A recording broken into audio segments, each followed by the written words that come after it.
আমি সমস্ত বাঙালি ক্রিকেট প্রেমী ভাইদের উদ্দেশ্যে একটা কথা শেয়ার করতে চাই। যেখানে বাংলাদেশের রান ছিল 146, কিকবাস থেকে সংগৃহীত।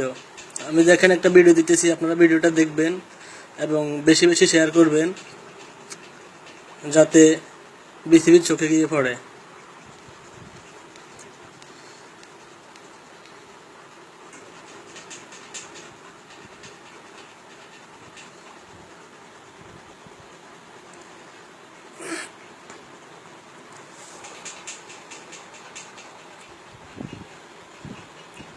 ক্রিকবাজে দেখুন, যেখানে ইন্ডিয়ার রান 144, 7 উইকেট 20 ওভার, সেখানে Bangladesh 145, 9 wicket 20 over complete.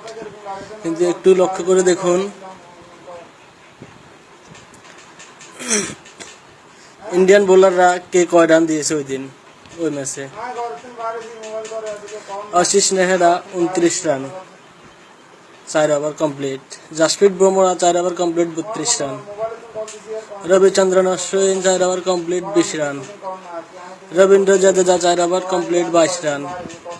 Hardik Pandey 3 over 29 run. Suresh Raina 1 over 9 run.